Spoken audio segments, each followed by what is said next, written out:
Oke, tepuk tangan dulu. Kenapa uang? Karena hari ini topiknya tentang uang gitu kan. Oke, nama saya Riko, saya CEO dan co-founder dari Komunal.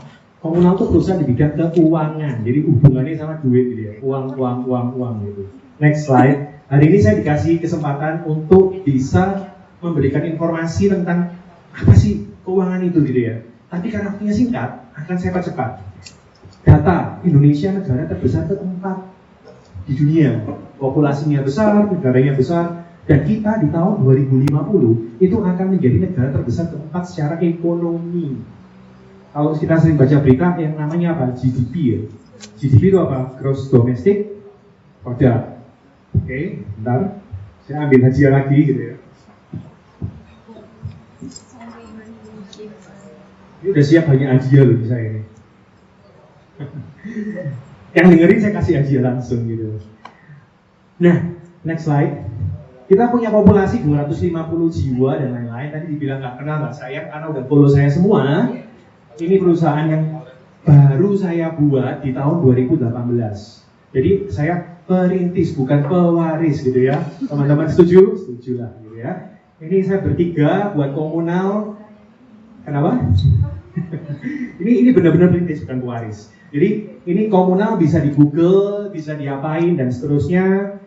Tapi hal ini membuktikan bahwa ternyata anak lulusan dalam negeri gitu ya, saya S1-nya di dalam negeri gitu ya, itu bisa kok menjadi seorang pengusaha yang bisa memberikan manfaat gitu intinya ya. Tapi Google sendiri nanti. Next slide. Ini Komunal. Nah, pendidikan saya sempat kuliah di Taiwan, S2 di bidang Chemical Engineering, kemudian di Tsinghua, China. Kerjanya juga ada beberapa. Achievement-nya yang paling menurut saya lumayan ya. Inilah Forbes Indonesia, kemudian Outstanding Young Person 2022, wakil Indonesia untuk Asia Pacific Entrepreneurs di Swiss tahun 2023. Swiss itu negaranya itu loh, yang itu loh, yang sebelahnya bulan sumur itu loh. Itu Swiss itu ya. Menang lomba di Swiss, menang lomba juga di Kamboja dan Jakarta. Tahun ini akan berangkat ke Tunisia, jadi bulan November ya, bulan depan mau berangkat ke Afrika. Tapi nggak penting gitu ya. Yang penting itu apa? Yang penting hari ini saya ke Jogja, ketemu kalian lagi, betul ya? Betul ya, Prof? Sampai jumpa lagi, Prof. Akhirnya ketemu lagi. Matur nuwun, terima kasih, Pak. Ini saya juga happy karena hari ini ketemu teman saya, senior Pak Edi ya, tadi yang sempat cepat kalau ngajarnya. Itu materinya persis sama waktu saya ke Singapura bulan April. Pak Edi, persis sama. Jadi saya langsung ingat, oh ini kan Pak Edi ya, presentasi. Dan materi itu ternyata powerful. Kenapa powerful? Karena orang dari Jakarta bisa membuka bisnis sendiri, perintis bukan pewaris ya. Jadi sudah ada 2 orang yang presentasi, termasuk Prof Eka juga, yang bisa memberikan kalian network ya. Teman-teman kita semua ini bisa kalian manfaatkan nantinya. Nah, yang paling penting di sini adalah lingkaran ini ya. Lingkaran ini saya sangat suka karena SDG, Sustainable Development Goals, nomor 1 adalah no poverty. Bahasa Surabaya gak kiri gitu ya, ojo kiri-kiri gitu ya, alias tidak ada kemiskinan gitu. Ini penting teman-teman karena apa? Kalau nggak ada nomor 1, kita semua di sini nggak akan bisa hadir. Karena musuh utama dari seluruh dunia adalah kemiskinan. Dan kita kalau mau buka bisnis apapun, jangan mikir mau buat apa dulu, tapi pikir tujuan kalian itu apa. Next slide. Ini teman partner bisnis saya, kebetulan dari Singapura semua, dari SMU, Singapore Management University. Ada Pak Hendrik, ada Pak Hendri sama saya. Next slide. Bertiga, kita buat Komunal sampai hari ini. Kenapa kok kita buat Komunal? Karena menurut kami sebenarnya nggak perlu rocket science. Ternyata di Singapura ada Bank DBS ya. Mungkin kalau tahu Bank DBS itu kayak Bank BCA ya kalau di sini. Itu cukup besar dan CEO-nya ini orang apa ini? Iya. Ya, betul. Tadi sempat cerita sama Prof Eka. Orang dari negaranya itu bisa jadi CEO di perusahaan global. Nah, kenapa kita nggak bisa menjadi entrepreneur yang tangguh? Saya nggak akan bacakan. Next, karena kan intinya duit ya. Nah, lingkaran tadi ya. Lingkaran ini penting, sustainable. Dan yang nomor 1 kan no poverty. Nomor 17 itu adalah apa nomor 17 itu? Collaborations. Jadi atau partnership, strategic partnership. Nanti PR-nya setelah pulang dari ruangan ini, kalau saya lihat tahun lalu di FTP atau di FEB atau di Visipol, UGM itu ada stiker-stiker ini, benar ya Prof ya? mulai ada banyak ya stiker-stiker ini Sustainable Development Goals. Tujuan saya datang dan presentasi itu bukan cuma materinya, karena kamu bisa Google semua. Percayalah, kalau kalian punya bisnis apapun dan berdasarkan ini, itu pasti akan sukses. Nomor 8, Economic Development. Nomor 1, No Poverty. Nomor 17, Collaboration atau Strategic Partnership. Next slide. Sorry, stop dulu. Nah, tadi mungkin sempat dijelasin, yang sebelah kanan saya ini, kita kalau mau memulai sesuatu tuh harus tahu intinya, adalah purpose-nya atau goal-nya. Nah, yang paling luar itu adalah people. Ada proses, ada structure, dan ada culture serta strategi. Ini di screenshot ya.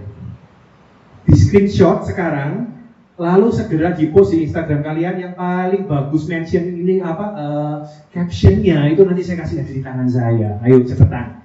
Sudah nge-post, jangan lupa tag FTP FTP UGM ya, sama BIG bahwa Indonesia global.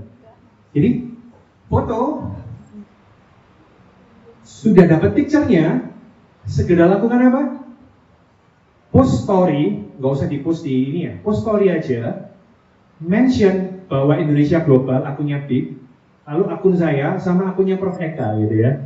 Akunnya Prof Eka apa? Cari sendiri, kodenya ESL ya. ESL kodenya, Eka Sari Lorena gitu ya. Jadi cari, kalau dapat nanti yang ngumumin adalah Prof Eka sendiri. Silakan dibuka Instagramnya Prof ya. Segera di accept itu teman-teman yang ada di sini untuk follow Prof Eka. Sekalian nambah follower gitu ya. Kalau kata Pak Teddy, nambah follower itu berarti sama dengan storytellingnya berhasil gitu ya. Penting storytelling, betul ya Pak Teddy ya.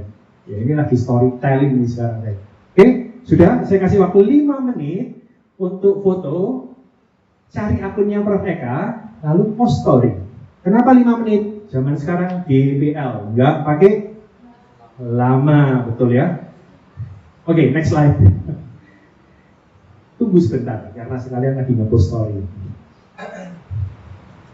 Waktunya cuma 1 jam 15 menit. Kurang 1 jam. Oke, tag ESL, akunnya Prof Eka, akunnya BIG sama akun saya. Mentionnya jangan panjang-panjang ya, kan bukan pacarnya ya nanti ya. Ayo cepat. Siapa yang mau hadiah? Oke, sudah di post? Belum?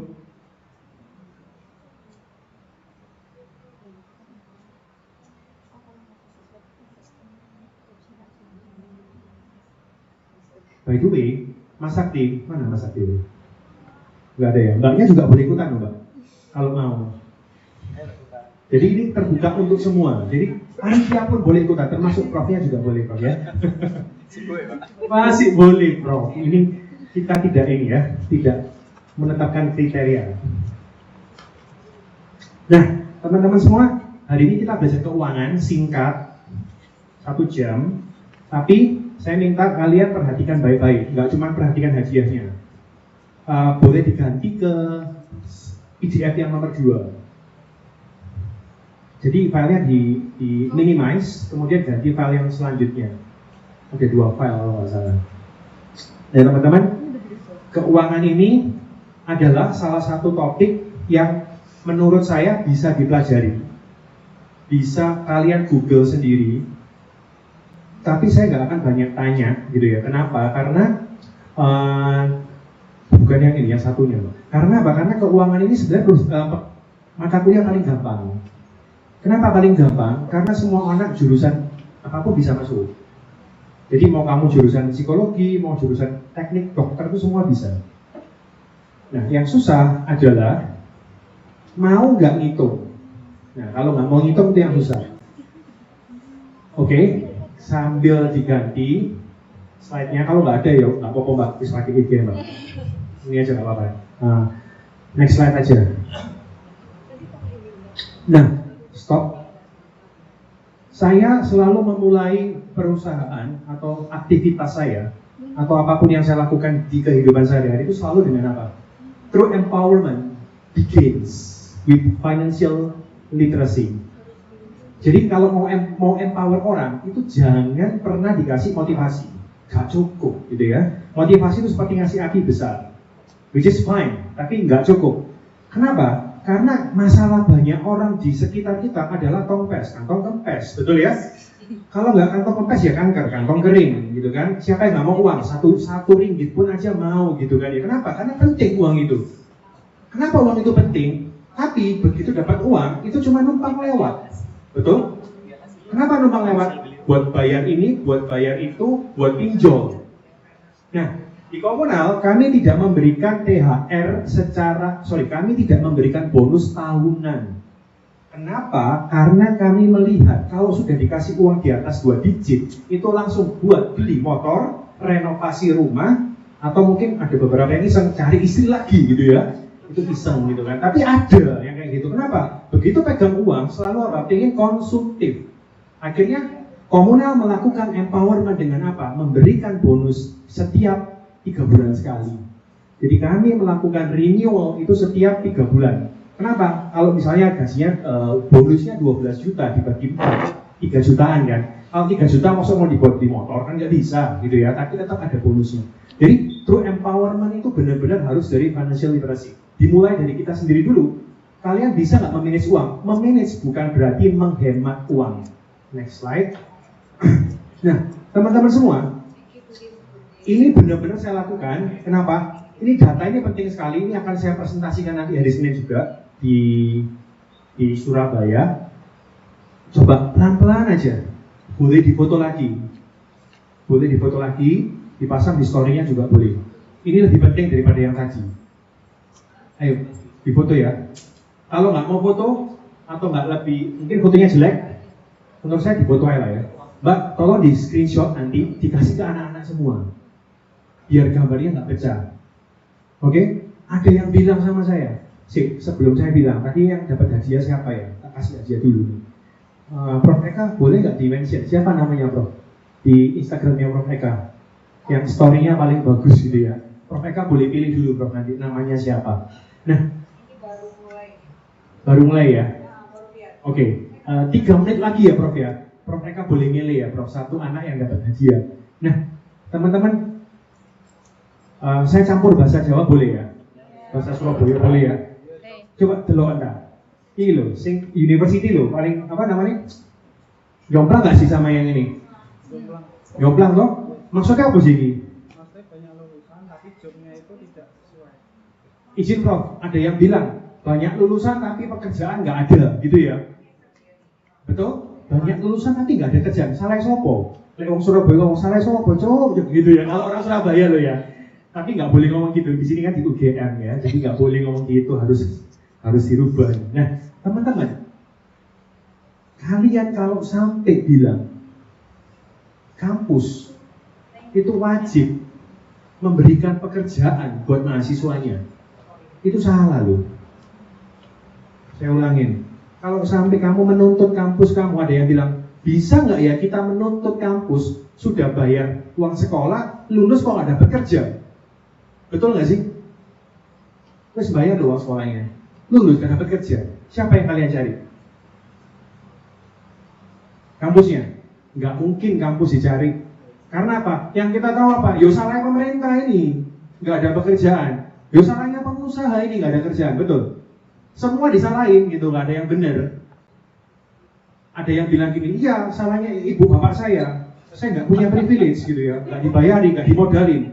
Jadi mending nyalain bapak ibu yang sudah pacarku nggak soge, oh, ini salah pacar saya ini, ya kenapa orang tuanya nggak kaya gitu ya, nggak dapat warisan.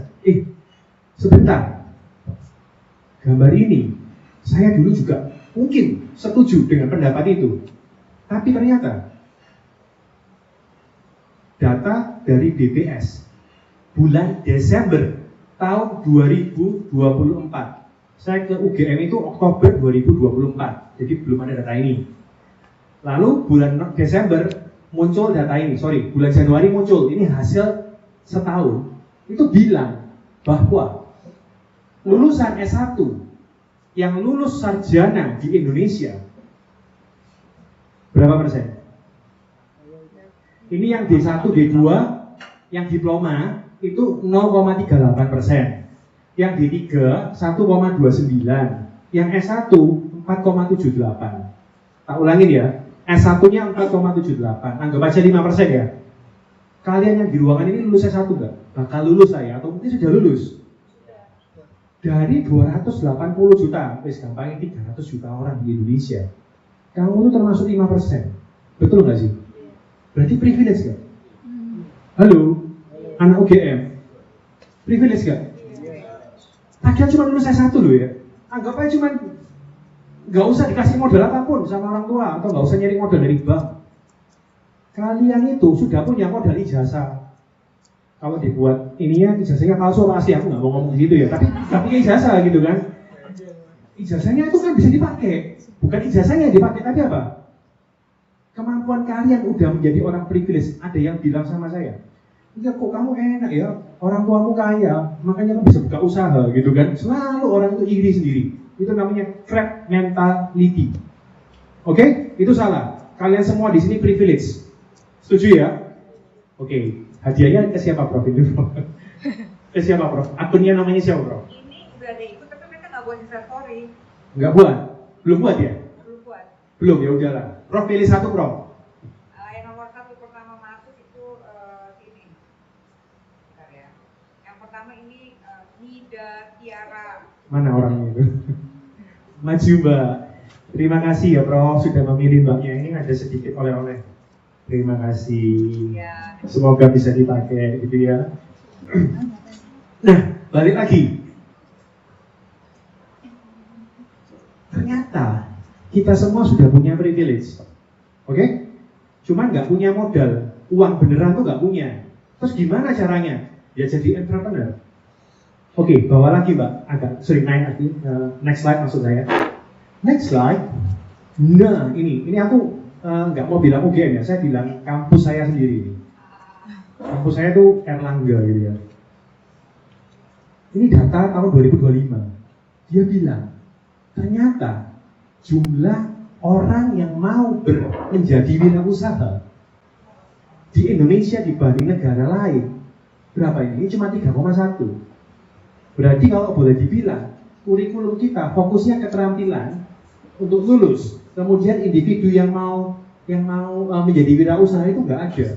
Mengapa kewirausahaan penting untuk menyerap tenaga kerja dan seterusnya?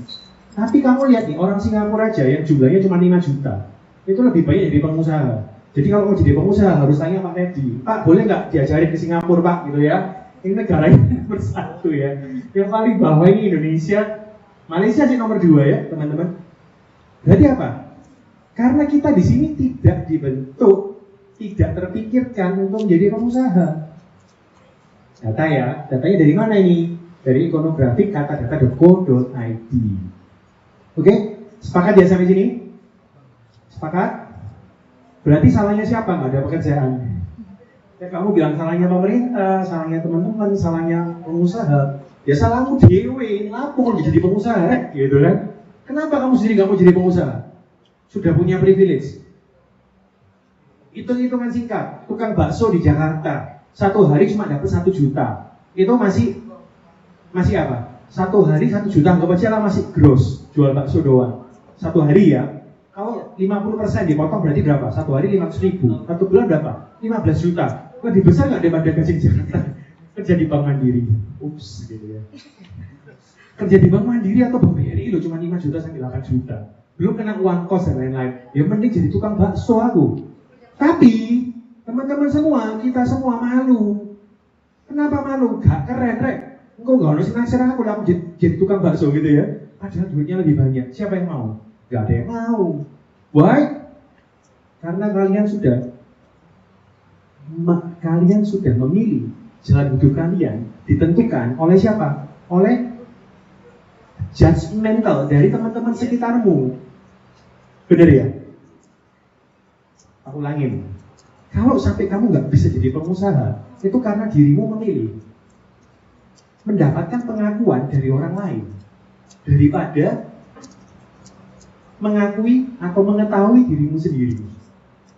Bahasa simple, kamu kenal nggak dirimu sendiri gitu? Do you understand yourself? If you understand yourself, itu omongan orang lain tuh bakalan jadi cuman apa? Ya sekarang pula gitu kan. Yang penting kan aku punya income, yang penting aku punya pendapatan dan seterusnya.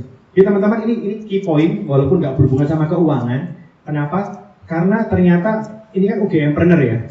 Tujuan kita goalnya adalah kalian menjadi pengusaha dan kamu tuh sudah punya circle yang sangat kuat. Kenapa sangat kuat? Hari ini saya umur 40 gitu ya, 40 tahun. Barusan sadar, ternyata saya satu circle sama Bu Eka di salah satu komunitas yang cukup besar di Indonesia, namanya CBF gitu ya. Itu isinya pemilik hotel, pemilik media massa, pemilik atau direksi dari TV dan seterusnya. Ada usia saya masih 40. Saya memulai di usia 32-33. Telat ya? Ya telat sih. Nyesel. Kenapa nggak dari awal? Waktu dulu saya kuliah langsung aja kerja gitu kan. Kenapa? Karena nggak ada UGMpreneur waktu itu. Oke, next slide. Nah, tadi kan aku bicara data tahun Desember 2024. Ini tanggal 5 April 2025, nggak nyebut nama UGM ya, tapi nyebut kampus saya sendiri aja, UNER gitu ya, Universitas Erlangga gitu. Mahasiswa ekonomi tiap hari was-was melihat kondisi negara. Lulusan sarjana susah cari kerja. Siapa yang nulis ini? Ya wartawan lah. Wartawan di mana? Ya pasti di Surabaya. Ini untung di Surabaya wartawannya ya, nggak di Jogja ya Pak ya. Ini tak pakai terus. Dan waktu ketemu Pak Rektor juga sering ngomong gini, kenapa kok bisa cari kerja mindsetnya? Tak pikir-pikir ya, setiap mahasiswa semester 5 udah internship, semester 7 nyiapin CV, mati-matian tes CPNS gitu kan, atau masuk bank, atau masuk Pertamina dan seterusnya. Butuh modal ijazah, butuh modal CV, ngirim email, mesti lancar bahasa Inggris ya. Interview 5 kali atau 4 kali, tes IQ, tes psikotes dan seterusnya. Itu aja mbok jabani gitu ya. Itu aja kamu lakuin. Tapi jual bakso itu cuma tinggal nonton YouTube. Buat caranya gimana? Lebih simpel loh Pak. Tapi nggak ada yang mau. Betul? Tanya sendiri ke kalian kenapa. Next slide. Nah, itu baru bicara soal ini ya, wirausaha. Ini ada data di tahun 2023. Itu Indonesia itu ada di nomor ini 16 tahun 2023. Kemudian top Asia itu adalah China, Jepang sama India. Ini bicara soal ekonomi yang terbesar di dunia tahun 2023. Sekarang 2025 masih relevan ya, tipis-tipis gitu kan. 2023, sekarang 2025. Indonesia nomor berapa? 16 ya. Nggak sampai setahun, next slide. Nggak sampai 1 tahun, yaitu tahun berapa? 2024. Ternyata Indonesia sudah masuk nomor 8. Dari nomor 16 ke nomor 8. Oke? Yang dari Asia itu cuma China, India, Indonesia. Nggak sampai setahun ya, 12 bulan. Sekarang saya tanya, 12 bulan kamu, 12 bulan yang lalu saya datang ke Jogja. Itu saya masih mahasiswa tahun kedua, S3 tahun kedua, semester 4 berarti ya. Setahun kemudian, 12 bulan kemudian, ngapain saya di sini? Datang lagi kan? Jadi apa? Minggu depan jadi doktor, gitu kan? Jadi lulus, benar-benar lulus tanpa joki ya, gitu. Waduh, ngomong lagi sih ya. Karena banyak anak S3 yang pakai joki loh, bener ya Prof ya? Kalau anak-anak pengusaha itu atau yang jadi pejabat tuh kalau S3 pasti pakai joki atau asisten gitu ya.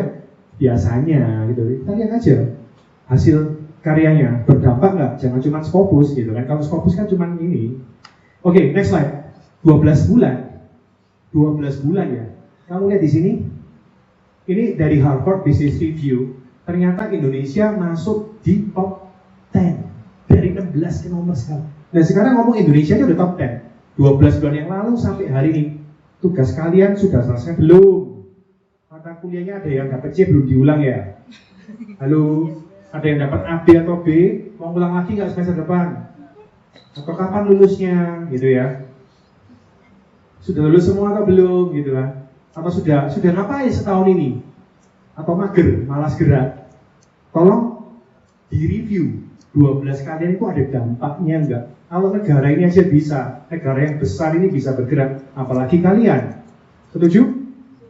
Next slide. Ini businessman dan entrepreneur. Mungkin tadi Prof Eka udah jelasin. Ya intinya kalau kamu mau jadi businessman ya gampang sih. Ya cuman kayak kamu beli berapa, pula berapa, jual berapa, untungnya berapa, itu businessman. Kalau entrepreneur yang jual semangka sama jus itu. Sekarang bukan jadi semangka dan jus semangka ya teman-teman. Tahu jadi apa? Kosmetik dan lipstick rasa semangka. Tahu ya? Lip gloss itu loh. Atau lip balm ya. Itu dibuat dari sebuah semangka segede ini cuma $4. Kalau dibuat lip balm berapa miligram aja udah jadi berapa? Gampang jadi pengusaha. Gampang rek. Gampang aslinya, tapi wani enggak gitu kan? Bahasa Surabaya itu kendel enggak kon gitu kan? Berani enggak jadi pengusaha? Semakin kamu pintar, maaf ya, Prof, kita ini berdua ini udah lulus ya Prof ya. Tapi cuman yang sedikit, karena apa? Banyak anak S3 yang enggak berani jadi pengusaha. Beraninya apa? Lamar, kemana? Kampus. Maaf Prof ya, bukan profesor kok. Jadi, ngelamar ke kampus. Mari gitu ngelamar gajinya kecil, dibilang ini, Dik gajinya kecil, ya jadi pengusaha rek gitu. Akhirnya apa? Banyak dosen yang mencari sampingan, bener nggak? Kenapa? Gajinya kekecilan, bener Prof ya? Harusnya gajinya tenaga kerja pendidikan itu harusnya tinggi, harusnya. Karena apa? Sudah lulus S3, gajinya kalah yang sama lulus SMA, anggota DPR maksud saya, gitu ya. Gak apa-apa, ini kan nggak ada anggota DPR ya, gitu. Oke, teman-teman. Jadi intinya apa? Kita nggak boleh ngantuk ya, mbaknya masih ngantuk Pak. Oke, next slide. Jadi kamu kalau mau jadi pengusaha itu gampang. Berani apa enggak? Ini tadi Prof Eka bilang startup foundation. Saya ulangin sedikit. Kebetulan bawa materinya. Kalau mau buat usaha sekarang jangan sendirian. Cari apa? Cari jodoh, gitu ya? Enggak, bukan cari jodoh, cari pacar. Enggak juga. Cari partner, oke? Yang hacker, hipster, sama hustler. Bisa di Google, kalau mau materi ini tinggal di capture. Intinya apa? Satu harus jago jualan, satu harus jago belakang layar, satunya harus jago bukan jago komputer, jago jualan, jago di belakang layar, sama yang jago administrasi. Harus 3. Kenapa 3? Kalau dua susah dapat investor. Kalau 3 paling bagus. Oke? Next slide. Nggak usah ini. Nah, ini ada lagi langkah-langkahnya. Tapi yang mau saya jelaskan di sini adalah mari ketemu konco, ya, habis ketemu teman, buat produknya. Setelah itu apa? Registrasi. Legalnya harus punya. Jangan sudah jualan baru buat CV atau buat PT, buat CV dulu deh. Nah, setelah ada legalitasnya, baru kita ngomong produk dan launching seterusnya. Setelah itu growing. Intinya adalah di legalitas sama ketemu founder. Itu penting sekali, karena apa? Kalau nggak gitu nanti pecah atau nggak bisa bertumbuh. Karena apa? Kalau bertumbuh butuh legalitas, karena investor pasti masuk ke orang atau perusahaan yang punya legalitas. Next slide, cepet-cepet aja. Nah, ternyata orang startup itu gagal. Gagal itu paling banyak karena apa? Karena mereka buat produk sih nggak diperlukan. Oh, hari ini saya mau buat ini, apa pengusaha bisa pakai keju. Ya itu kan menurutmu, menurut kamu itu laku, tapi dibutuhkan nggak? Banyak sudah yang jual kayak gitu. Bedanya cuma ini ada kejunya kok, hatinya nggak ada gitu. So what is your unique selling point? Nggak tak terangin, tapi kamu tahu dari semuanya itu yang merah itu yang penting. Your team is valuable asset. Balik lagi ke yang tadi. Next slide. Nah, gimana cara nyarinya? Gimana cara nyari teman bisnis gitu kan? Next slide. Oke, gimana cara nyari teman bisnis? Pertanyaannya, kamu nyari pacar atau dicari pacar? Kalau yang cowok pasti nyari ya, bener ya sih? Mas nyari apa dicari mas? Mencari pacar apa dicari? Oke, senyumnya udah dijawab. Dia bilang saya mau dicari gini. Ini senyum, berarti dia jelas mau dicari gitu ya, nggak mencari ya mas ya? Alhamdulillah gitu ya. Oke, teman-teman, jangan lupa bahwa pada waktu kamu mengupgrade diri kamu akan dicari sama orang. Kalau kamu mencari orang, biasanya nggak mungkin ketemu. Ya, kalau kamu mencari, maka kamu nggak akan ketemu. Karena apa? Yang gue cari itu pasti susah. Find a needle in the haystack. Kayak nyari jarum di jerami gitu ya. Tapi kalau kamu bersinar, semua orang pasti cari kamu. Jadi gimana caranya? Daripada bingung mencari, upgrade diri, ikut UGMpreneur.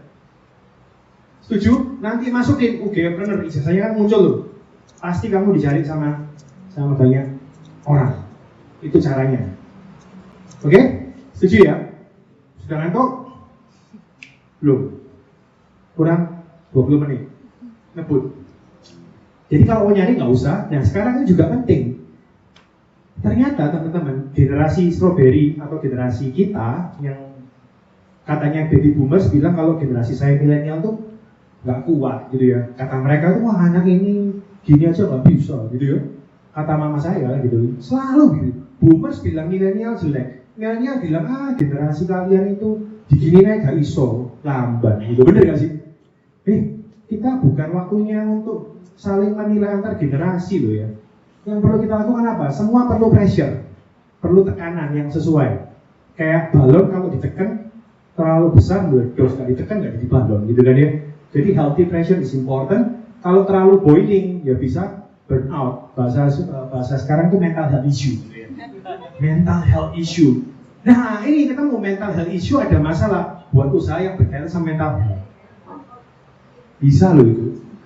Buat usaha yang berkaitan sama mental health. Misalnya apa? Biro jasa konsultasi ya, terserah lah ya.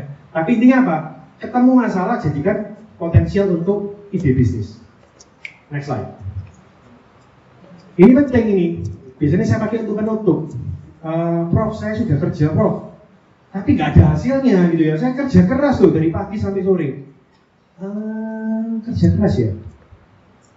Saya hari ini melihat banyak orang bilang saya kerja. Definisi kerja itu apa? Begitu masuk kantor absen, itu dihitung kerja. Betul. Terus jam 8 malam pulang, itu baru kerja. Kalau kamu jam 4 pulang, berarti kamu tuh nggak kerja. Kenapa? Kamu pulang duluan mendahului bos gitu ya, atau mendahului pimpinan. Terus aku jadi mikir, kita ini sebagai business owner mau cari satpam atau mau cari kerja? Nah lucu ya, kalau yang pulang malam dibilang kerjanya paling hebat, betul? Padahal salah. Setuju nggak sih? Setuju Mbak? Tepuk tangan dulu. Yang setuju tepuk tangan dulu. Kalau nggak setuju ya nggak usah. Teman-teman, kita ini nggak butuh satpam. Ya butuh sih kalau di sini ya. Tapi kalau di dunia korporasi, thinker itu penting. Masalahnya anak-anak sekarang, ya aku nggak usah kerja deh. Begitu work from anywhere, Netflixan. Nah itu jadi salah, bener nggak? Karena apa? Karena setiap hari Sabtu akan muncul drama Korea yang baru gitu ya jam 12. Bener? Seri Netflix kan setiap hari apa? Sabtu loh muncul update-nya, betul ya? Hei teman-teman, kalian mesti ingat, andaikan kalian menjadi pengusaha, punya tim seperti teman-teman semua, itu gimana cara mengelolanya? Itu penting sekali. Oke? Nah ini yang paling sering saya pakai. Kenapa? Never confuse motion with action. Hari ini saya jalan terus, tapi di ruangan ini dan di tetangga ini, aku bekerja loh ya, tapi nggak gerak-gerak. Itu namanya motion. Kalau hari ini Prof Eka dari Singapura ke Amerika, dari Amerika ke sini, ternyata besoknya udah cuan 2 miliar gitu. Itu namanya action. Betul? Nah, nggak sadar kan, tadi kan aku nyuruh kalian pindah ke depan, itu namanya action. Setuju ya? Dan alhamdulillah kalian semua mau maju. Coba kalau ya wis maju, tapi nggak mau dengerin gitu ya. Ya sudah, inilah motion dan action. Oke, waktunya masih ada 15 menit. Saya mau pakai buat ngomong atau mau tanya jawab? Menurut saya tanya jawab aja. Setuju nggak? Setuju. Ayo. Tanya jawab, yang jawab nanti siapa? Saya dan Prof Eka atau Pak Teddy ya. Kalau nggak bisa jawab, dibantu ya Pak ya. Oke, silakan. 2 pertanyaan saya dibantu mbaknya kalau ada mikrofonnya. Kalau ada yang mau nanya, silakan. Siapa yang mau nanya? Maju ke depan, saya kasih hadiah. Oh, beneran kasih hadiah. Ayo maju mas. Yuk, maju. Duduk sini. Yang nanya harus duduk sini. Jangan lupa difoto, gitu ya. Silakan mas. Namanya siapa, usianya berapa, duduk, gitu ya. Duduk aja. Duduk. Nanti mau tak barengi tak? Mau saya barengi? Saya duduk bareng. Ada kursi nggak ya? Oke, silakan mas. Namanya siapa, umur berapa, kerjaannya apa? Nama saya Ali. Ali. Umur saya 22. Pekerjaan tidak ada. Oh, mahasiswa tuh. Waduh, KTP-nya dikit. Pekerjaannya tidak ada. Ya terus pertanyaannya mas. Ali ya? Iya. Jurusan apa mas? Filsafat. Keren. Sip, cocok. Boleh saya sebut Boleh. Saya lagi sebenarnya lagi. lagi? Lagi. Nah, ini pertanyaan saya di sini. How to start? Ini kan terlihat seperti PT perusahaan dan segala macam. Iya. Sedangkan mungkin teman-teman di sekeliling kita ini atau teman-teman sendiri sebagai pelaku bisnis, ada yang mau merancang, ada yang baru memulai atau udah lama, itu kan bukan berangkat dari teman-teman yang memiliki kayak gini. Maksudku pola yang sama seperti ini, sama sangat berbeda. Ini kan terlihat seperti perusahaan, CV, PT. Nah, tapi kan yang kita sedang lakukan adalah membangun UMKM. UMKM kan perusahaan. Ya, tapi ada register your CV ini. Nah, itu kan perlu adanya biaya tambahan untuk membuat dokumen tersebut. Iya. Pertanyaannya? Pertanyaannya, bagaimana bisa mengikuti sebanyak ini, tapi dananya masih dana pribadi? Exactly, jawabannya sudah ada di sini. Prof Eka, silakan menjawab, Prof.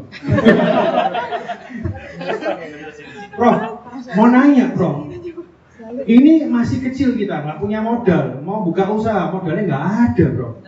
Terus gimana jawabannya, Prof? Supaya kita bisa menjadi UGM-preneur yang real, gitu, Prof. Masalahnya modal kan? Masalahnya sebenarnya modal. Karena berangkat dari pengalaman saya sendiri, saya kan baru usaha 2 tahun, yang mana Silakan, Prof. itu kekurangan modal. Kekurangan modal, silakan, Prof. Mohon dibantu jawabannya. Oke, tadi sebenarnya di sesi pertama saya sudah saya sampaikan kalau kita mau memiliki pendanaan terhadap usaha kita itu ada beberapa sumbernya.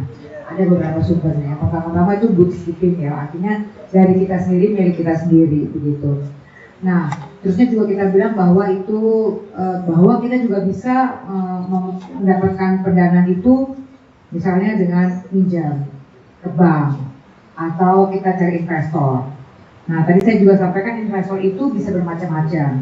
Bisa angel investor, bisa juga yang lebih serius begitu. Tapi tentunya kalau yang lebih serius investornya, ya manajemennya juga harus lebih proper ya, lebih rapi begitu. Nah, sebenarnya salah satu kita bisa mendapatkan investor itu yang mengikuti UGM-preneur sebenarnya. Itu sebenarnya. Saya ada beberapa UGM-preneur di mana di sini kita bersama-sama belajar ataupun yang sudah punya usaha memperbaiki mungkin usahanya tersebut secara manajemen, secara administratif, sehingga nanti waktu di akhir sesi yang minggu ke-10 bisa membuat pitch deck untuk minta mendapatkan investasi begitu. Jawabannya sesederhana ikut UGM. Jawabannya di depan Anda. Saya serius, karena saya punya bank. Beneran. Jadi ini, iya beneran. Sebenarnya loh, berapa kali Pak ya kita udah ngobrol ya Prof ya. Saya tadi nyampaikan lagi ke Mas Yusakti, juga saya sampaikan tadi di depan. Saya ini berharap di batch keempat ini ada pitch deck dari UGM-preneurs yang bisa kita invest. Persoalannya waktu kita mau invest dari beberapa pitch deck yang bagus, yang sesi yang lalu ataupun yang di awal, mereka kebanyakan diminta orang tuanya jangan jadi pengusaha dahulu, diminta bekerja dulu pada orang lain sekitar 2 atau 3 tahun. Tapi saya sampaikan, oke, kalau itu memang pilihannya boleh-boleh saja. Tapi ada satu hal dalam hidup ini yang kita mesti ingat, kesempatan yang sama tidak datang 2 kali. Mungkin akan ada kesempatan, tapi itu kesempatan yang lain. Jadi kalau menurut saya salah satu yang harus dimiliki oleh namanya pengusaha atau orang yang memiliki mindset entrepreneurship yang menurut saya piawi, yang bagus, itu berani mengambil resiko. Berani dia menghitung resiko apa yang mesti diambil untuk dia menjadi orang yang lebih sukses lagi. dan berdampak. Begitu, karena terus terang tadi saya sampaikan, tadi di Kompas yang bulan September 99% banyak pekerjaan yang ada sekarang akan diambil oleh AI. Kalau saya ngitungnya masih baik, 40-50%. Termasuk perusahaan saya sendiri, yang dulu accounting saya banyak banget, ngitung grup, sekarang tinggal kurang dari 10 orang Pak. Karena semuanya by system. Oke, saya mau kontrol, saya punya auditor, punya external auditor, internal auditor. Terus yang dulu marketing, saya kerjasama dengan banyak orang, dengan banyak perusahaan, dengan juga punya karyawan banyak untuk marketing. Sekarang berkurang, kenapa? Udah ada namanya aplikasi, AI dan lain-lain yang membuat akhirnya saya mengurangi jumlah orang secara signifikan. Itu baru saya loh, belum lagi yang lainnya. Jadi kalau memerlukan modal, belajarlah baik-baik di UGM-preneurs, bangun hubungan yang baik dengan para mentorsnya, ya kan ya? Mas Ali ya? Terus sama lagi tuh? Dengan mentorsnya, sehingga kesempatan ini tidak hanya berdampak dalam hal pembekalan ilmu, pengetahuan, lebih mapan lagi, lebih katam lagi mengenai entrepreneurship, tapi memiliki kesempatan untuk bisnis kalian itu naik kelas, mendapatkan partner, bukan hanya partner sebagai teman, tapi juga menjadi investor. Tapi kembali lagi saya bilang, tolong dilengkapi, diikuti, begitu. Silakan Prof. Oh, oke. Foto dulu. Oke, foto dulu ya. Soalnya ada yang dokumentasi. Silakan Prof, silakan. Nanti fotonya di post ya. Ini foto mahal loh, ini beneran. Ya, 1, 2. Mas Ali ya. You show proud karena di usia kamu udah bertemu Prof. Eka yang di usia muda. Saya ketemunya sudah tua ya. Thank you Prof. Eka. Thank you Mas Ali. Tepuk tangan buat mereka berdua. Senang sekali ya sesi terakhir tapi juga masih berduduk gitu. Pertanyaan selanjutnya silakan. Oke, maju Pak. Masnya juga maju. Ya, masih. Di sebelah saya Mbak. Namanya Mbak siapa? Monggo Pak di sana. Belum ada yang berani. Masnya di situ Mas. Namanya siapa Mbak? Perkenalkan, nama saya Alika, saya dari Dari mana? FTP UGM. FTP. Pertanyaannya nanti dulu ya. Statusnya apa Mbak? Mahasiswa. Oke. Maksud saya status itu pekerjaan, bukan single atau menikah ya. Mas ya, tolong Mbak dikasih ke Mas ya. Perkenalkan, nama saya Ilham Sutopo, saya dari Fakultas Pertanian, Prodi Manajemen Sumber Daya Perikanan. Oke, perikanan ini pertanian. Oh, teknologi Pak, pakai food tech gitu ya? Saya manajemen sumber daya. Manajemen sumber daya, oke. Mau siapa duluan yang nanya? Oh, nggak boleh, shoot dulu aja, shoot. Loh, ya? Kamu? Oke, siapa yang menang? Yang menang dua-dua, oke? Karena yang menang dua-dua, saya mau minta kalian bertanya, pertanyaan kamu tanyakan ke dia. Kamu mau nanya dong? Ya, jangan bukan ke kita, tapi ke dia mbaknya ini. Terus saya mau nanya soal kombinasi dulu itu, Pak. Waduh nanti itu. Ayo silakan ya. Boleh ya? Jawaban Mbak. Sampai berdiri sekarang komunalnya ini pertama Mas tuh pakai metrik apa Mas sampai bisa sekarang? Terus tadi kan Mas sudah mengutip banyak sekali komunal itu. Saya tahu. Banyak sekali sebelum sampai kepada perusahaan dan juga ya Depan Mbak. itu Mas mengutip tentang data-data negara-negara dan sebagainya. Saya rasa itu sebuah data yang kuat untuk membangun ini ya lingkungan berpikir yang baik untuk forum ini. Tapi yang mau saya tanyakan adalah gini Mas, terkait dengan mengentaskan kemiskinan ya. Nah, menurut saya ini satu tujuan besar yang bagus untuk mengentaskan kemiskinan. Dengan cara itu kan kita bisa memberikan solusi yang benar-benar berdampak gitu Mas. Nah, pertanyaannya ketika kita mau berupaya untuk mengentaskan kemiskinan dengan membuka lapangan kerja baru, misalnya saya sebagai pengusaha ingin membuka lapangan kerja baru, nah itu saya bisa menggunakan tolak ukur apa ya Pak untuk melihat bahwa ini perusahaan saya itu bukan cuma sekedar benar-benar bergerak, tapi juga bertindak mengatasi kemiskinan gitu. Oke. Itu yang pertama. Terus yang kedua, apakah cuma tolak ukur finansial aja? Ada nggak tolak ukur non finansial di situ? Terima kasih. Mbak, siapa? Mau jawab atau mau nanya? Oke, silakan nanya. Oke, Selamat sore, izin bertanya. Sebenarnya pertanyaan saya simpel. Untuk masuk ke dunia wirausaha ini dan berjuang, nyemplunglah istilahnya di dunia wirausaha itu pastinya membutuhkan struggle dan mental dan motivasi yang sangat kuat. Nah, saya tuh cuma pengen apakah ada titik baliknya seperti itu yang misalnya Kak Riko ini udah pernah mau nyerah di bidang wirausaha, tapi ada suatu motivasi yang diperjuangkan seperti itu. Oke. Terima kasih. Yang susah yang mana pertanyaannya? Yang Ini ya? iya. Oke, di situ dulu Mbak, di sebelahnya Mas ya. Sebelahan aja ya, jangan lari-lari gitu ya.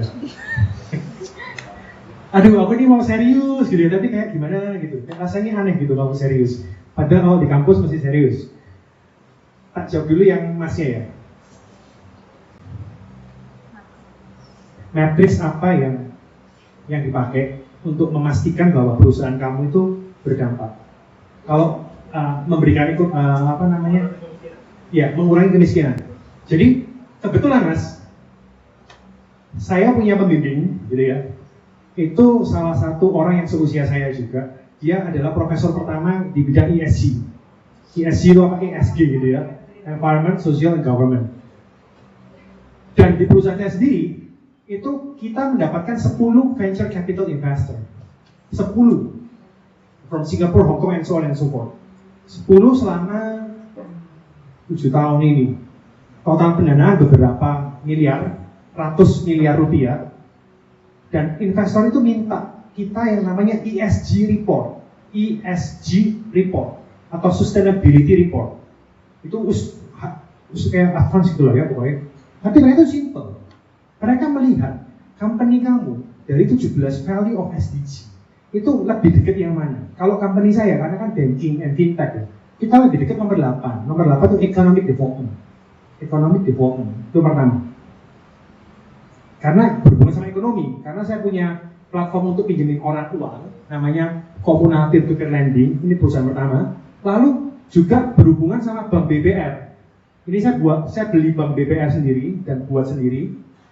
Bank gitu ya, bank digital pertama di Indonesia untuk BBR ya, bukan yang kayak Superbank atau Citibank. Lalu ada lagi yang untuk nyari deposito. Long story short, ini semua satu ekosistem. Tak ulangi ya, bukan satu company loh ya, tapi satu ekosistem. Dibuat tahun 2018, kemudian masuk 2020, kemudian masuk lagi tahun 2023. Jadi setiap company itu setiap tahun itu ada development gitu ya. Lalu kita gabungkan di ekosistem. Goalnya apa? Goalnya adalah to help bla bla bla gitu lah ya. Intinya apa sih? Ternyata buat ini bukan untuk kaya. Karena kalau kita untuk kaya atau untuk ya cuan pasti lah ya. Kalau untuk kaya itu hari ini saya pasti belinya untuk Lamborghini atau Ferrari gitu ya. Ya namanya cowok suka mobil wajar ya Pak ya. Tapi bukan itu. Karena apa? Kaya itu adalah pada waktu kamu memberikan manfaat ke orang lain. That's all, gitu ya. Contoh lagi, contoh yang paling simpel. Sebentar, saya kasih ilustrasinya agak ngambang ini.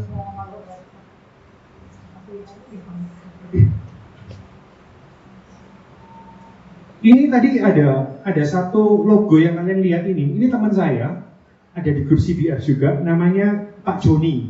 Pak Joni ini teknik informatika, kerjaannya cuma beli barang dari China di label sendiri, terus kemudian dijual ke orang-orang, gitu ya. By the way, mbaknya mau kipas nggak ya?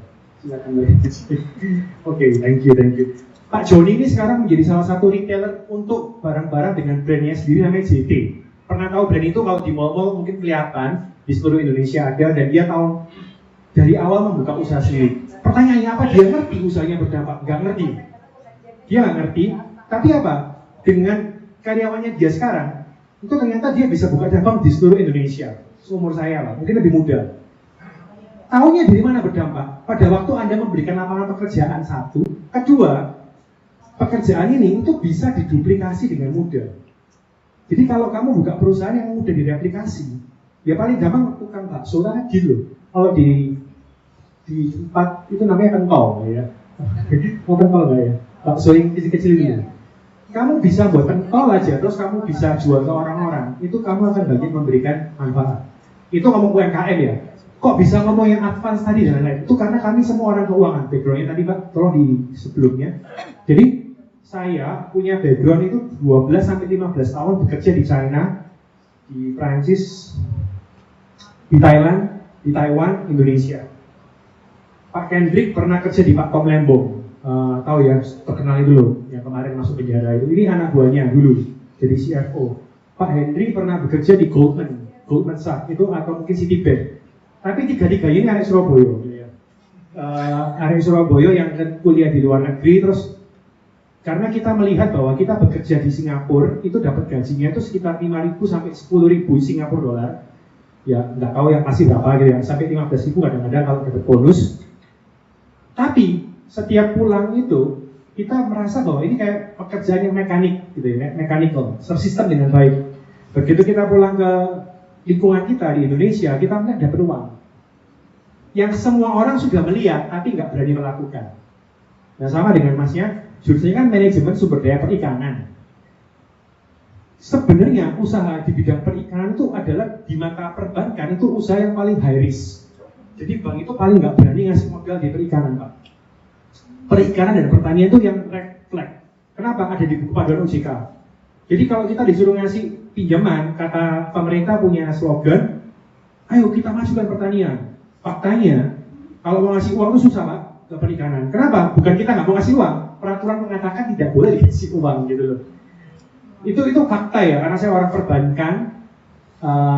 Materi yang mau saya sampaikan adalah bolehlah kuliah perikanan, kerja di bidang logistik juga boleh.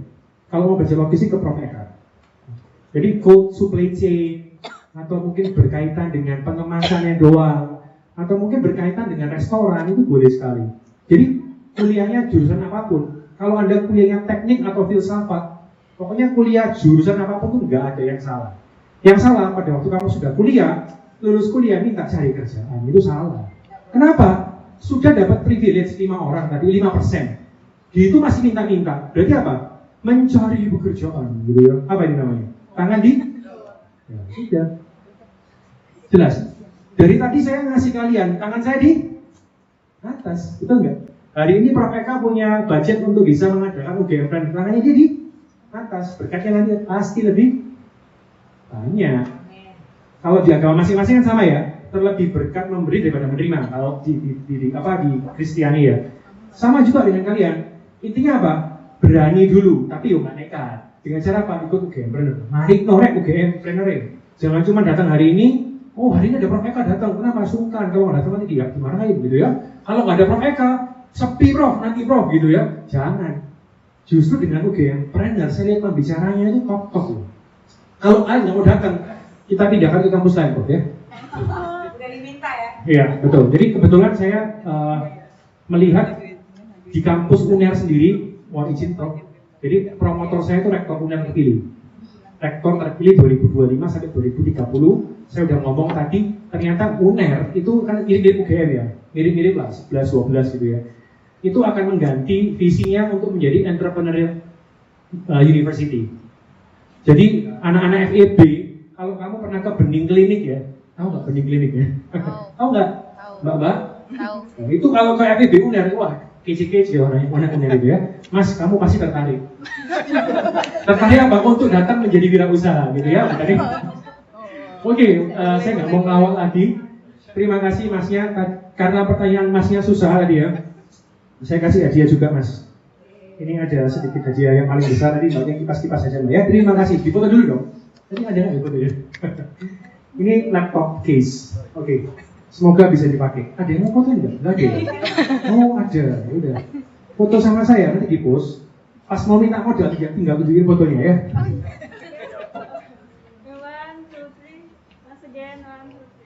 Oke, terima kasih.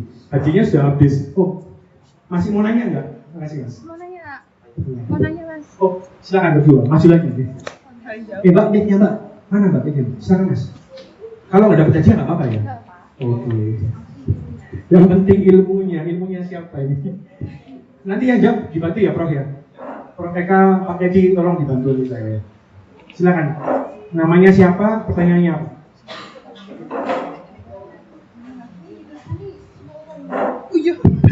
Selamat sore semuanya.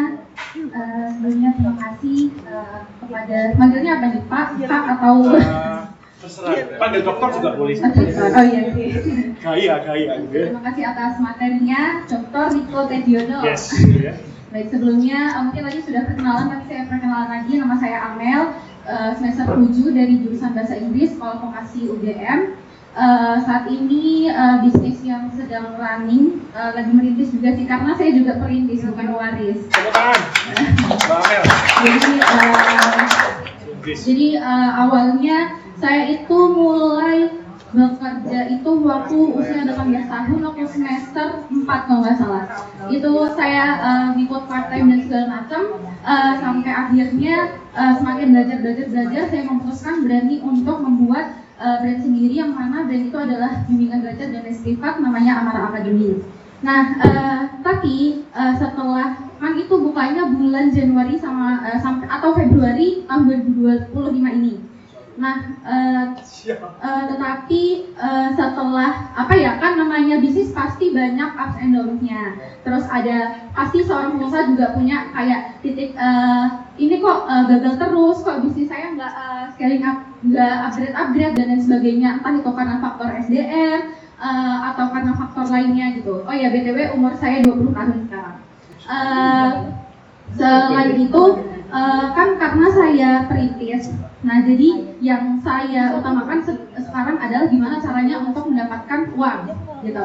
Nah kemudian di sisi lain saya membangun bisnis, ada juga tawaran lain, tawaran untuk saya menjadi kayak istilahnya direktur untuk sama sebenarnya konsepnya buat bimbel dan les privat juga, tapi dari segi kesiapan SDM, operasional, manajemen dan segala macam, lembaga itu lebih oke dibandingkan bisnis yang sedang saya bangun gitu. Nah karena saya bingung gitu, mikir-mikir baiknya saya terima yang tawaran itu ataupun tetap melanjutkan bisnis saya sendiri, walaupun bisnis saya juga masih terseok-seok, masih perlu banyak belajar, masih perlu banyak modal dan sebagainya gitu. Nah menurut Dr. Rico Tediono, kira-kira langkah apa yang bisa saya lakukan? Apakah saya harus bekerja dulu, harus mengumpulkan modal dulu, ataukah saya tetap harus berani membangun bisnis sampai akhirnya nanti insya Allah suatu saat bisnis saya akan sukses begitu? Oke, Pak, silakan jawab, Pak. Terima kasih sebelumnya. Makasih, Mbak Amel. Iya. Silakan jawab. Jawab. Saya di sebelah dia. Ini pendapat Jawabannya gimana, Mas? saya sendiri ya, narasi saya sendiri. Untuk soal tersebut kita bisa mempunyai beberapa planning. Karena saya anak teknik, semua harus sistematis seperti itu. Ya kan? Pertama, bisnis Anda itu kurangnya baik di mana? Coba cari yang hampir sama dengan bisnis tersebut. Kita amati dulu modelnya gimana. Contoh kayak saya sendiri, saya kan jual beli emas gitu kan. Terus saya ada skala ngereditin emas seperti itu. Nah, saya itu meniru sama Pegadaian. Pegadaian itu dia kredit sekitar 1,5%, 1,2%. Saya di bawahnya Mbak, kayak gitu. Tapi saya harus mengetahui customer yang mau meminjamkan.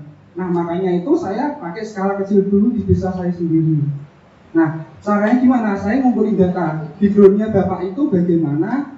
Terus kira-kira sawahnya ukurannya berapa? Terus di saat itu setiap musim kira-kira berapa? Saya baru bisa mengasihkan kira-kira berapa. Nah, kembali ke Mbaknya, Mbak tetap jalani usahanya pelan-pelan sambil meniru usaha namanya tadi les-lesan lah, hampir seperti itu. Kira-kira les-lesanku kurangnya bagaimana, terapin sedikit-sedikit. Jadi sini jalan, di sini jalan. Seperti itu sih kalau menurut narasi saya. Masih namanya siapa? Anas. Mas Anas umurnya berapa? 20? Enggak, Mas. Dan tua saya, Pak. 28. Jadi siapa cari jodoh, Pak? Gitu. Enggak, jadi jawabannya pengalaman. Jadi umur 28 sama umur 20 beda ya. Kita lihat Mas Anas tadi menjawab. Jawabannya nggak kayak mahasiswa kan? Betul nggak sih? Kalau mau serius, ini yang menjadi kendala kita di usia 20, 28, itu masalah 8 tahun. Lebih pintar nggak? Belum tentu. Lebih dulu, iya. Nah, modal paling besar dari kalian semua yang saya nggak mungkin bisa kalahkan itu bukan uang, tapi umur. Umur muda itu berarti kamu punya kesempatan gagal lebih banyak. Karena belum punya anak, belum punya tanggungan ya. Nah kalau umur 28, umur saya 40 gitu kan. itu kalau sampai gagal bisa miskin loh. Bukan bisa miskin lah, bisa mempengaruhi keluarga gitu ya. Karena semakin kita punya kegagalan yang semakin mudah, justru harus dipakai jadi pengusaha. Kenapa? Pertama, kalau gagal, dihina, nggak masalah, namanya juga anak kecil, gagal wajar, gitu ya. Nah kalau sudah umur 28 sama 40 gagal, gak becus kamu itu. Betul nggak sih? Itu lebih berat mentalnya daripada yang anak muda. Jadi kalau ditanya, kalau kamu naik jawaban saya, ya saya akan buka sendiri lah. Salah, nggak apa-apa. Ada UGM-Planner. UGM-Planner tuh banyak ini ya, karena apa? Kalau di Ubaya, saya di Universitas Surabaya, jadi advisor entrepreneur. Itu ada yang LPK Jepang, jadi bukan les bahasa, tapi LPK, Lembaga Persiapan Kerja ya. Terus ada juga yang buat roti, ada juga yang buat sepeda listrik, dan seterusnya. Mungkin buat mereka dibuat tugas, tapi kebanyakan di kampus itu, begitu lulus, nggak ada yang melamar CPNS, Pak. Jadi anak-anak di kampus itu, yang tadi saya sebut, concernnya apa? Begitu lulus ya cepet cuan, karena apa? Buat modal nikah, gitu. Katanya, tapi dia enggak. Karena apa? Kebebasan finansial paling cepet, yaitu dari mana? Ya dari emas katanya. Enggak, ya dari usaha katanya. Karena apa? Kalau usaha itu kan kamu bisa cuopet sendiri. Makanya saya sangat mengapresiasi supir Grab ya. Supir Gojek, supir Grab itu sangat saya apresiasi. Setiap kali saya selesai naik, saya selalu kasih tips. Kenapa? Kalau saya ngasih tips kan mereka nggak tahu saya mau ngasih berapa, benar nggak? Tapi dengan saya ngasih tips, besar kecil kan dapat income, betul? Nah kalau sekali ngasih tips 50.000, 50.000, misalnya affairnya cuma 30.000, tipsnya 50.000, cuan nggak? Enak nggak sih? Sesuatu yang nggak pasti itu banyak orang nggak suka. Tapi ternyata sesuatu yang nggak pasti tapi kamu bisa kontrol mindset kamu itu paling enak, Pak. Kenapa? Karena kalau di bahasa religius kan gitu ya, berkat Tuhan itu kayak sebesar apapun kita kadang-kadang nggak tahu mau nampungnya seberapa. Itu menurut saya ya. Tapi kita ngomong secara teknis, jadi pengusaha itu nggak susah kalau kalian punya planner gitu ya. Lagi terus-terusan musik. Intinya apa teman-teman? Kalau kumpul di sini jangan cuma kenal sama kami atau sama Pak Profesor. Setiap dari kalian, oh ya, ini teman saya nih ya, yang saya ketemu sama dia ini waktu SMA kelas 2 atau SMA kelas 1. Sering main basket bareng, tapi kuliahnya beda, satu di luar negeri, satu di kampus. Waktu udah lama, akhirnya bertemu kembali. Kenapa? Ada grup alumni. Nah kalau kita punya grup alumni yang kuat, UGM itu salah satu yang paling kuat loh, di Indonesia. Saya aja nggak punya modal itu. Maksudnya saya nggak punya agama gitu ya. Tapi ya bisa gitu loh. Kenapa? Tapi teman-teman saya dari Kagama, FEB kebanyakan, juga pengusaha di bidang yang sama, ya, dan kuat, dan lebih cepat daripada saya. Menggunakan apa? UGM Connection. Di FEB ada Profesor Eduardus Tandelilin, kalau Prof tahu ya, tahu nggak ya Prof ya? Prof Tandelilin sama Dr. Eli, itu kan juga ada Prof Eli, Susanto di Visip dan seterusnya. Pak Anggito Abimanyu di sini udah banyak nama-nama menteri ya. Itu yang kalian bisa manfaatkan. Kalau memang sudah punya UGM bimbel, attach aja sama semua mahasiswa yang mau belajar untuk SPMB atau persiapan itu udah cuan berapa di depan mata itu. Begitu Mbak jawaban saya. Terima kasih Mas jawabannya. Tanya apa tadi? Silakan dulu Mbak. Izin dokter ya. Oke, perkenalkan nama saya Anas, ya kan. Saya mau bertanya Mas, di sini kan saya udah menjalankan nih jual beli emas dan mengajak seperti Mas, yaitu meminjamkan emas dengan kredit tapi skala kecil beberapa desa. Nah, kendala saya itu satu, untuk merangkak lebih luas itu bagaimana? Karena selama ini saya mengumpulkan data itu masih manual. Contohnya, orang yang mau kredit, saya lihat dulu sawahnya berapa hektar atau berapa itu, terus kira-kira 1 tahun dia bisa menghasilkan berapa. Karena itu penting banget, karena untuk memperlancar finansial untuk pembayaran ke kami, kayak gitu. Nah, caranya biar gimana itu luas. Karena sekarang cuma 2 fitur di usaha saya, yaitu jual beli emas sama kredit emas sama pembayaran per musim aja, per musim di pertanian. Emang pertanian bener dalam arti tadi paling sulit untuk menghasilkan. Kalau buat saya itu, saya analisa dulu setahun itu, kira-kira sawah itu produktif enggak. Jadi kita ada solar global gitu, airnya yang turun berapa, kira-kira per meternya akan menghasilkan berapa. Itu penting juga. Sekian. Jurusan apa? Teknik elektro. Sekarang usahanya? Usahanya Mas itu tadi. Sorry, aku nggak akan jawab pertanyaannya ya. Tapi kalian amati. Teknik elektro. S1. S2, Pak. S2. S1 ya? Elektro juga. Elektro juga. S1 sudah elektro. Kemudian membuka usaha di bidang finansial, teknologi di bidang emas. Iya. Terus turun ke sawah gitu ya. Ngeliatin debiturnya atau yang mau beli emas. Oke, saya nggak jawab pertanyaan dia ya. Tapi kalau kalian amatin, itu kan 2, 3, 4 hal yang berbeda. Cuman ada satu hal yang dia nggak tahu. Semua dikerjain sendiri. Betul ya? Superman.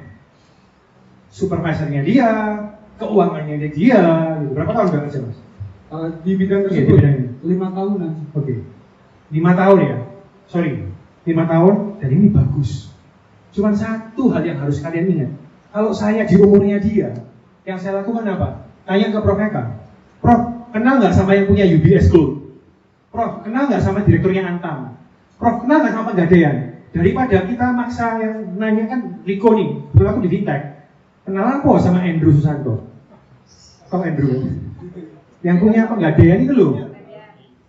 Itu kan circle-circle-nya mentor kalian di UGM Runner.